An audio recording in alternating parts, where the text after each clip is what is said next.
Renungan Natal 2023. Matius 2 ayat yang pertama, demikian firman Tuhan. Sesudah Yesus dilahirkan di Betlehem di tanah Yudea pada zaman Raja Herodes, datanglah orang-orang Majus dari timur ke Yerusalem. Ada beberapa penafsiran tentang siapa orang-orang Majus itu.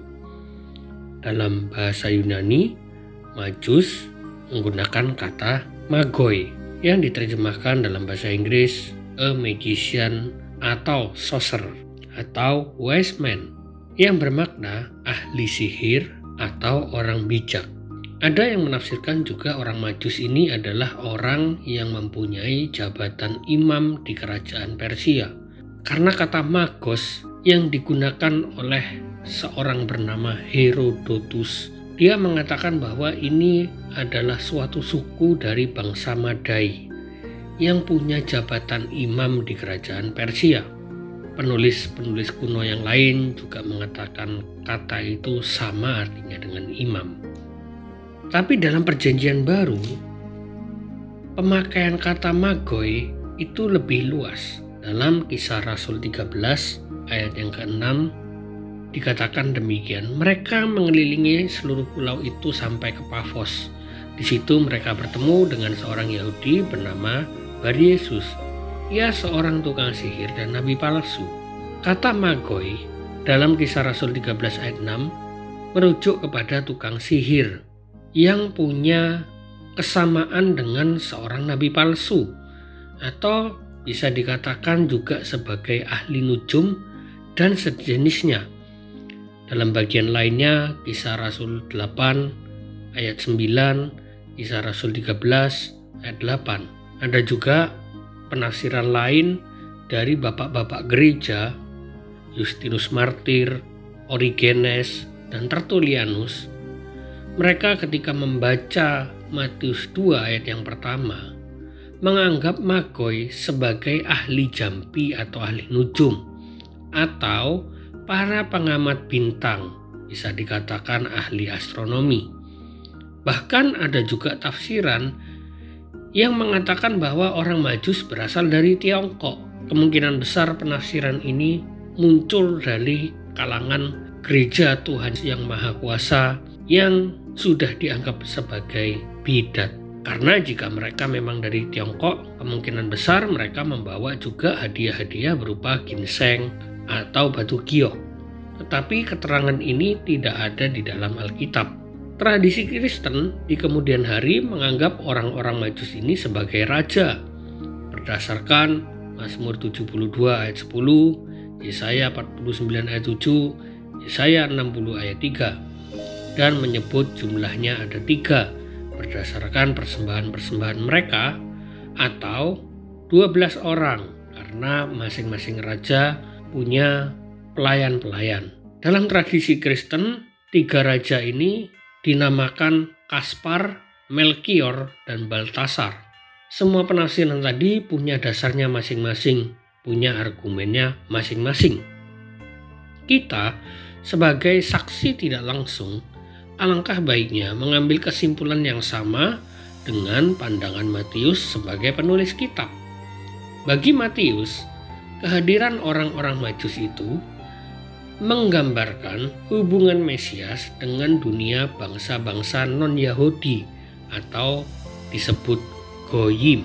Jadi orang-orang Majus itu dianggap sebagai orang non-Yahudi. Peristiwa Natal yang ditulis dalam Alkitab kita, dalam Injil yang ditulis oleh Matius dan Lukas, pertama, yang mencari bayi Mesias yang lahir bukan penduduk Yerusalem atau pemimpin agama Yahudi, tetapi justru orang Majus dari timur yang non-Yahudi atau Goyim, para imam dan ahli Taurat yang tiap hari membaca kitab suci gagal mengetahui kelahiran Mesias Raja Damai. Sebaliknya, orang Majus mengetahui kelahiran Sang Mesias, tetapi melalui tanda bintang di langit. Yang kedua, dalam Injil yang ditulis oleh Lukas, berita malaikat Tuhan, jangan takut, bukan disampaikan kepada pemimpin agama di rumah sembahyang atau pembesar istana di Yerusalem, tetapi kepada para gembala di Efrata.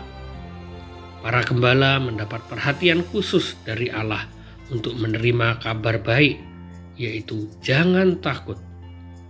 Bukan para pembesar negara dan agama di Yerusalem, melainkan para gembalalah yang berharap datangnya perubahan melalui kedatangan kerajaan atau pemerintahan Allah.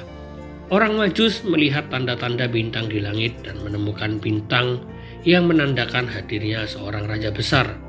Tetapi kemudian mereka salah alamat ketika bertandang ke istana Raja Herodes untuk mencari bayi Yesus.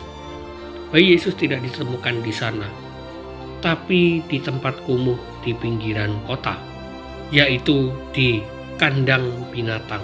Baru-baru ini kekristenan kita diserang oleh kritikus-kritikus Alkitab yang non-Kristen. Artinya mereka bukan orang-orang percaya yang mengatakan bahwa penghinaan mengatakan bayi Yesus itu dilahirkan di kandang binatang. Tidak ada ayatnya. Padahal jelas di dalam Lukas 2 ayat 7 mengatakan, dan ia melahirkan seorang anak laki-laki. Anak sulungnya yang sulung lalu dibungkusnya dengan lampin dan dibaringkannya di dalam palungan.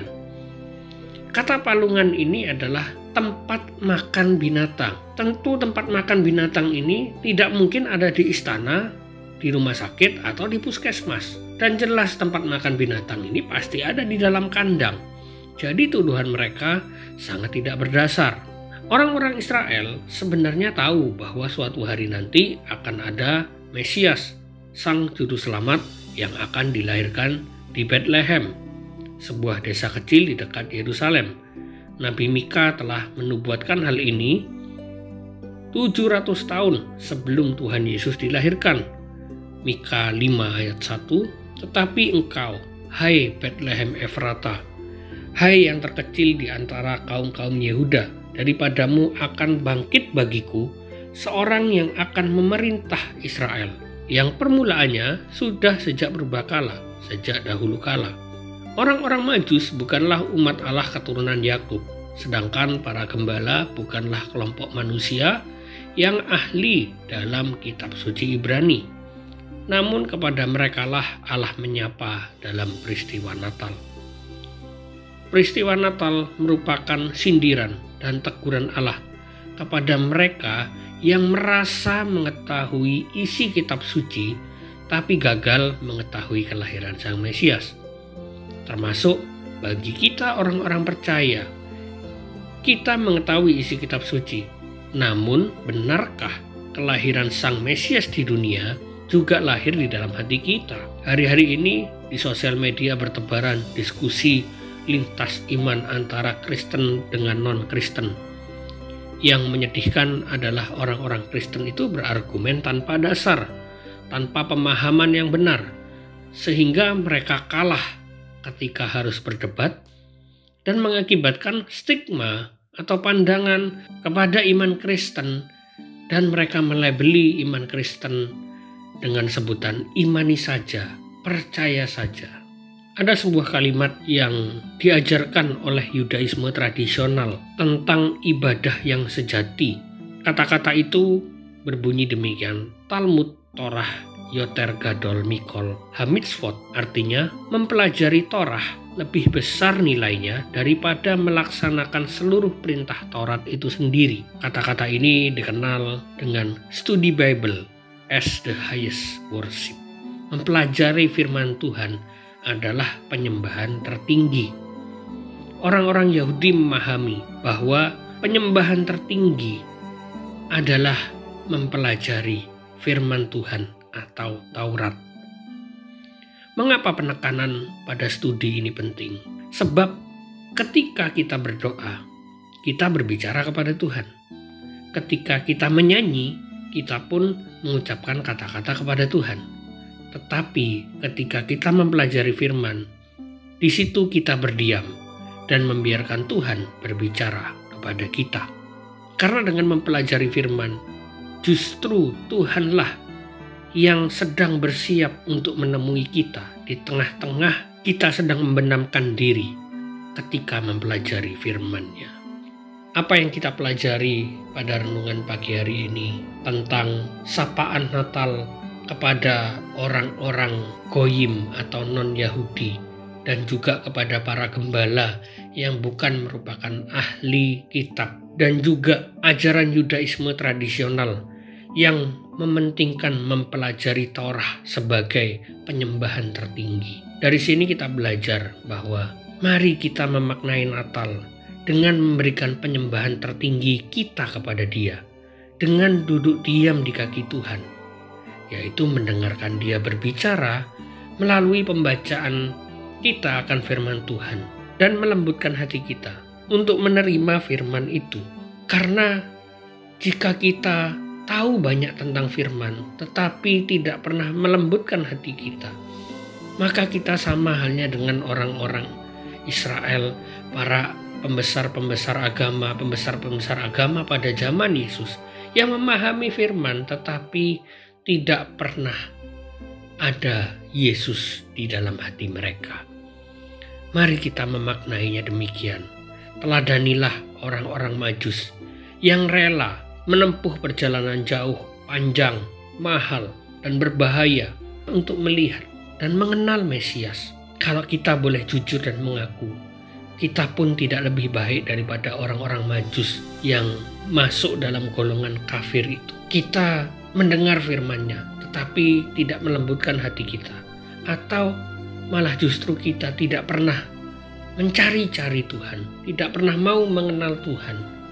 Tidak seperti orang-orang Majus yang rela menempuh perjalanan yang begitu jauh untuk melihat Tuhan. Teladani mereka yang sudah mengorbankan segalanya untuk kebenaran. Korbankan apapun juga untuk kebahagiaanmu, tetapi satu, jangan korbankan kebenaran. Semoga damai Natal, yaitu kebenaran itu sendiri yang akan membebaskan kita dari segala macam perhambaan, agar kita dimerdekakan bagi Kristus, sehingga kita mencintai Kristus dan mencintai firman-Nya, dan dengan itu damai Natal bisa menjadi bagian dalam kehidupan kita, dan ketika kita berada dimanapun, damai itu kita sebarkan kepada orang-orang di sekitar kita. Selamat Natal dan selamat menyongsong tahun baru. Tuhan Yesus memberkati.